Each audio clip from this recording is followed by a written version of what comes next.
ಎಲ್ಲರಿಗೂ ನಮಸ್ಕಾರ. ಇದು ಸುದ್ದಿ ವಿಶ್ಲೇಷಣೆ. ನಾನು ಶಶಿಧರ್ ಭಾಟಿ. ಇದು ನನ್ನ ಡಿಜಿಟಲ್ ವಾಹಿನಿ. ತಾವು ಲೈಕ್ ಮಾಡಿ, ಸಬ್ಸ್ಕ್ರೈಬ್ ಮಾಡಿ, ಹಾಗೆಯೇ ಬೆಲ್ ಐಕಾನನ್ನು ಪ್ರೆಸ್ ಮಾಡೋದಕ್ಕೆ ಮರಿಬೇಡಿ. ತಮ್ಮಂಥವರ ಸಹಾಯವೇ ನನ್ನ ಉಸಿರನ್ನು ಉಳಿಸುತ್ತೆ. ನಾನು ಏನು ಮಾತನಾಡಬೇಕು ಅಂತ ಅನಿಸುತ್ತೋ ಅದನ್ನು ತಮ್ಮ ಎದುರು ತಂದಿಡೋದಕ್ಕೆ ನನಗೆ ಸಾಧ್ಯ ಆಗುತ್ತೆ. ಅದಕ್ಕೆ ತಮಗೆಲ್ಲ ನಾನು ಕೃತಜ್ಞತೆಯನ್ನು ಸಲ್ಲಿಸ್ತೇನೆ. ತಮ್ಮ ಪ್ರೀತಿ, ವಿಶ್ವಾಸ, ನಂಬಿಕೆ ಅದೇ ನನ್ನ ಸ್ವತಂತ್ರ ಪತ್ರಿಕೋದ್ಯಮದ ಬೆನ್ನೆಲುಬು. ತಾವು ಸಹಾಯ ಮಾಡ್ತಾ ಇದ್ದೀರಿ, ನನ್ನನ್ನು ಉಳಿಸಿದ್ದೀರಿ. ಅದಕ್ಕಾಗಿ ತಮಗೆ ಮೊದಲನೇದಾಗಿ ನಮಸ್ಕಾರ ನಮಸ್ಕಾರ ನಮಸ್ಕಾರ. ಗುಜರಾತ್ ರಾಜ್ಯದ 2 ತೀರ್ಪುಗಳು, ಗುಜರಾತ್ ನ್ಯಾಯಾಂಗದ 2 ತೀರ್ಪುಗಳು ಚರ್ಚೆಗೆ ಗ್ರಾಸವನ್ನು ಒದಗಿಸಿವೆ. ಈ ಬಗ್ಗೆ ಚರ್ಚೆ ನಡೀತಾ ಇದೆ. ಒಂದು, ನಾನು ಅದರ ಬಗ್ಗೆ ಮಾತನಾಡಿದೆ. ರಾಹುಲ್ ಗಾಂಧಿಯವರ ಮಾನಹಾನಿ ಪ್ರಕರಣಕ್ಕೆ ಸಂಬಂಧಪಟ್ಟ ಹಾಗೆ ಸೂರತ್ ನ್ಯಾಯಾಲಯ ನೀಡಿದ ತೀರ್ಪು, ಅದರ ಕ್ರೊನಾಲಜಿಗಳು ಪ್ರತಿಯೊಂದನ್ನು ಕೂಡ ನಾನು ಚರ್ಚೆ ಮಾಡಿದ್ದೇನೆ. ಅದರಂತೆ ಕೂಡ ಹಲವರು ಈ ಬಗ್ಗೆ ಮಾತನಾಡಿದ್ದಾರೆ. 2ನೆಯ ಪ್ರಕರಣ ಗುಜರಾತ್ ಹೈಕೋರ್ಟ್ನಲ್ಲಿ ಬಂದಂಥ ತೀರ್ಪು. ಅದು ಅರವಿಂದ್ ಕೇಜ್ರಿವಾಲ್ ಅವರ ಹೇಳಿಕೆಗೆ ಸಂಬಂಧಪಟ್ಟಿದ್ದು. ಕೇಜ್ರಿವಾಲ್ ಅವರು ಪ್ರಧಾನಿಯವರ ಶೈಕ್ಷಣಿಕ ಅರ್ಹತೆಗೆ ಸಂಬಂಧಪಟ್ಟ ಹಾಗೆ ಕೆಲವು ಪ್ರಶ್ನೆಗಳನ್ನು ಎತ್ತಿದ್ರು. ಪ್ರಧಾನಿಯವರು ಪದವಿ ಪಡೆದದ್ದು ಎಲ್ಲಿ ಅನ್ನುವುದು ಅವರ ಪ್ರಶ್ನೆ ಆಗಿತ್ತು. ಅವರು ನಿಜವಾಗಿ ಪದವಿಯನ್ನು ಪಡೆದಿದ್ದಾರಾ ಅನ್ನುವುದು ಅವರ ಪ್ರಶ್ನೆ ಆಗಿತ್ತು. ಈ ಬಗ್ಗೆ ಚರ್ಚೆ ಕೂಡ ನಡೀತಾ ಇದ್ವು. ಗೃಹ ಸಚಿವರು ಕೆಲವು ಪದವಿ ಪತ್ರಗಳನ್ನು ಇನ್ನೊಂದನ್ನು ಬಿಡುಗಡೆ ಮಾಡಿದ್ದು, ಅದರ ಬಗ್ಗೆ ಅನುಮಾನಗಳಿದ್ದು.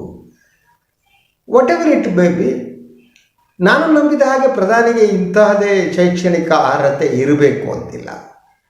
ಅವರು ಪದವಿ ಪಡೆದಿರಬೇಕು, ಮಾಸ್ಟರ್ ಪದವಿ ಪಡೆದಿರಬೇಕು. ಇಂಡಿಯಾ ಅಂತ ಒಂದು ದೇಶದಲ್ಲಿ ಈ ರೀತಿ ಮಾತನಾಡೋಕ್ಕಾಗಲ್ಲ. ಅದಕ್ಕಿಂತ ಭಾಳ ಮುಖ್ಯವಾಗಿ ಅವರು ಹೇಗೆ ದೇಶದ ಆಡಳಿತವನ್ನು ನಡೆಸ್ತಾರೆ ಅನ್ನೋದು ಬಹಳ ಮುಖ್ಯವಾದ್ದು.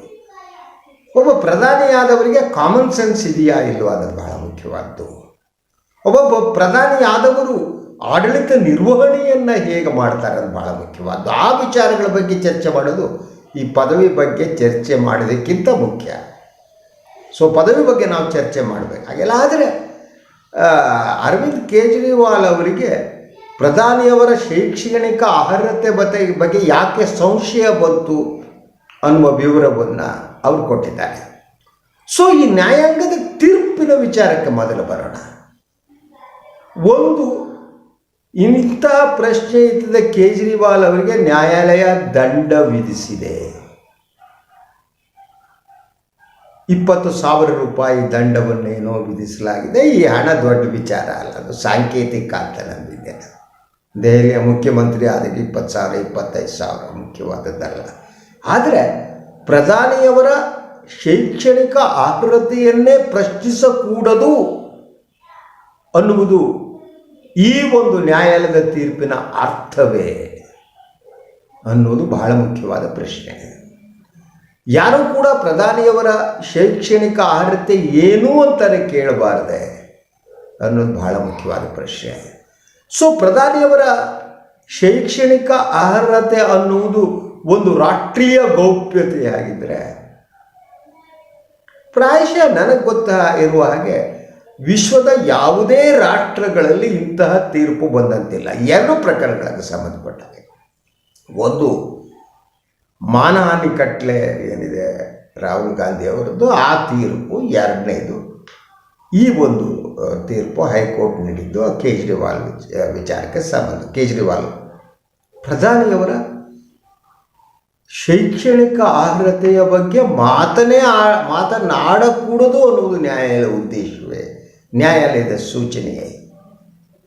ಹಾಗಿದ್ದರೆ ಇನ್ನು ಮುಂದೆ ನಾವು ಯಾವುದೇ ಒಬ್ಬ ರಾಜಕಾರಣಿ ಆದವರ ಉನ್ನತ ಸ್ಥಾನದಲ್ಲಿರುವವರ ಶೈಕ್ಷಣಿಕ ಅರ್ಹತೆಯ ಬಗ್ಗೆ ಮಾತನಾಡಕೂಡದೆ. ಇಂತಹ ಒಂದು ತೀರ್ಪು ನಮ್ಮ ವ್ಯವಸ್ಥೆಯ ಬಗ್ಗೆ ಏನು ಹೇಳುತ್ತೆ, ಒಂದು ಆಡಳಿತ ಮಾದರಿಯ ಬಗ್ಗೆ ಏನು ಹೇಳುತ್ತೆ, ನ್ಯಾಯಾಂಗದ ಬಗ್ಗೆ ಏನು ಹೇಳುತ್ತೆ. ನ್ಯಾಯಾಂಗ ಇದನ್ನೆಲ್ಲ ಗಮನಿಸಿದ ರೀತಿ ಯಾವುದು? ಇದು ನಾವು ಚರ್ಚಿಸಬೇಕಾದ ವಿಚಾರ ನ್ಯಾಯಾಂಗದ ಬಗ್ಗೆ ಅಪಾರ ಗೌರವವನ್ನು ಇಟ್ಟುಕೊಂಡು, ನ್ಯಾಯಾಂಗದ ಬಗ್ಗೆ ಗೌರವ ಇಟ್ಟುಕೊಂಡು ಅವರ ತೀರ್ಪನ್ನು ಕೂಡ ನಾವು ಟೀಕಿಸ್ತಾ ಇಲ್ಲ. ಆ ತೀರ್ಪಿನ ಬಗ್ಗೆ ಪ್ರಶ್ನೆ ಮಾಡಬಹುದಾಗಿದೆ. ತೀರ್ಪನ್ನು ಪ್ರಶ್ನಿಸೋದು ಹೈಕೋರ್ಟ್ ಮೇಲೆ ನ್ಯಾಯಾಲಯಗಳಲ್ಲೂ ಮಾಡ್ಬೋದು. ಅದರಿಂದ ತೀರ್ಪನ್ನು ಪ್ರಶ್ನಿಸಬಹುದು, ತೀರ್ಪನ್ನು ನಾವು ಒಪ್ಪುವುದು ಕಷ್ಟ ಅಂತಲೂ ಅನ್ಬೋದು, ಆದರೆ ಟೀಕಿಸ್ಬೋದು. ಅದರಿಂದ ಇಲ್ಲಿ ನಾನು ಟೀಕೆ ಮಾಡ್ತಾನೆ. ಈಗ ನಾನು ಈ ಎರಡೂ ಪ್ರಕರಣದಲ್ಲಿ ನ್ಯಾಯಾಂಗ ವ್ಯವಸ್ಥೆ ಹೇಗಿದೆ ಅನ್ನೋದು ನಾನು ಹೇಳಬೇಕಾಗಿಲ್ಲ.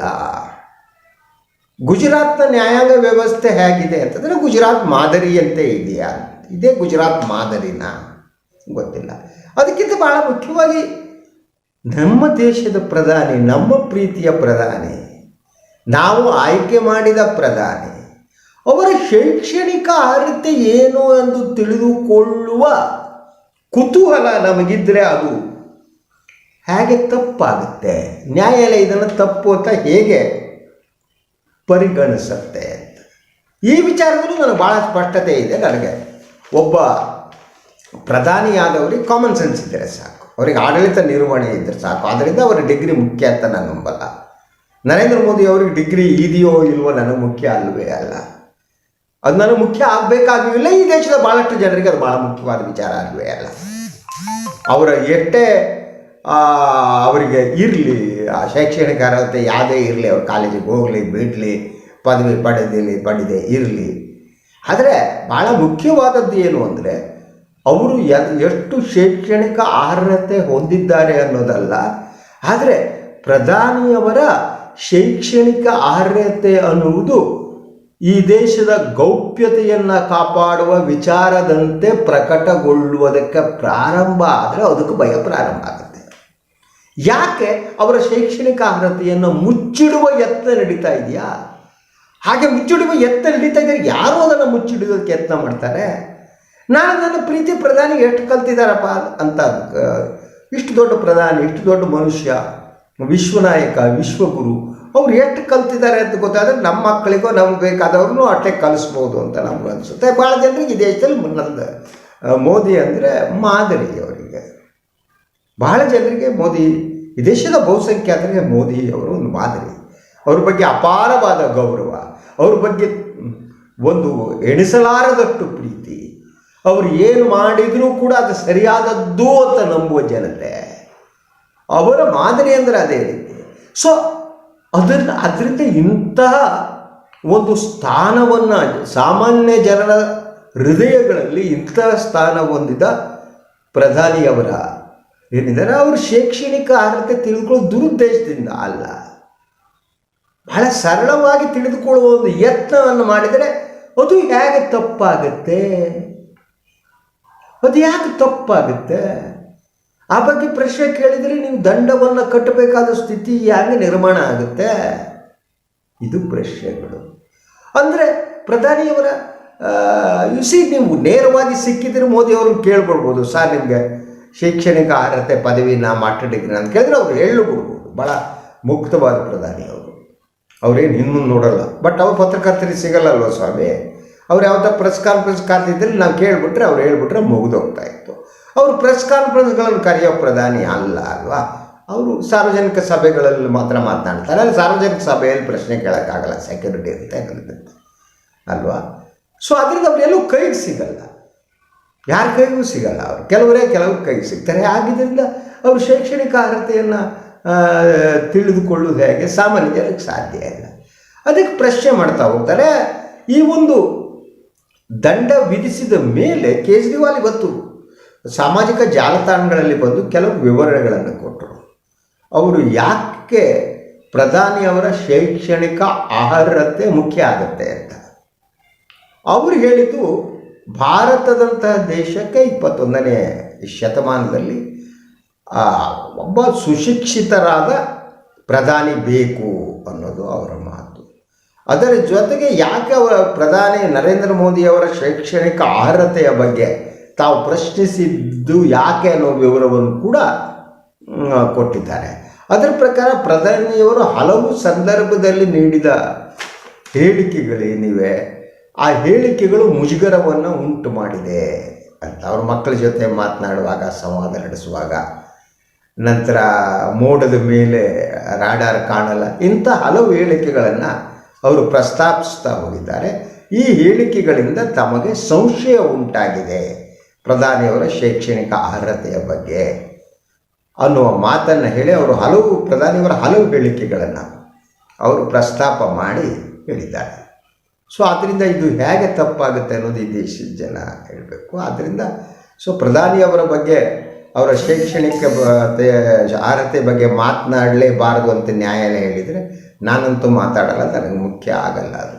ನಾನು ಮಾತನಾಡೋದಿದ್ದರೆ ಪ್ರಧಾನಿಯವರ ಆಡಳಿತ ಹೇಗಿದೆ ಅಂತ ಮಾತನಾಡ್ಬೋದು. ಅದು ಕೂಡ ತಪ್ಪಾಗುತ್ತೋ ದಂಡ ವಿಧಿಸ್ತಾರೋ ಗೊತ್ತಿಲ್ಲ ನನಗೆ.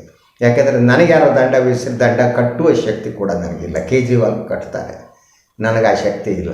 ಆದ್ದರಿಂದ ಅದನ್ನು ಪ್ರಶ್ನಿಸಲಾರೆ. ಆದರೆ ಪ್ರಧಾನಿಗೆ ಸಂಬಂಧಪಟ್ಟ ಹಾಗೆ ಯಾವ ವಿಚಾರವನ್ನು ಪ್ರಸ್ತಾಪ ಮಾಡಬಾರದು ಅನ್ನುವಂತಹ ಒಂದು ಸ್ಟೇಟ್ಮೆಂಟು ಏನೋ ಬಂದರೆ ನಮ್ಮಂಥವ್ರಿಗೆ ಪ್ರಶ್ನೆ ಮಾಡೋರು ಅನುಕೂಲ ಆಗುತ್ತೆ. ನಾವು ಸರ್ಕಾರ, ನ್ಯಾಯಾಲಯಗಳು ಯಾವ್ದು ಹೇಳ್ತಾರೋ ಅದನ್ನು ಪ್ರಶ್ನೆ ಮಾಡ್ತೀವಿ.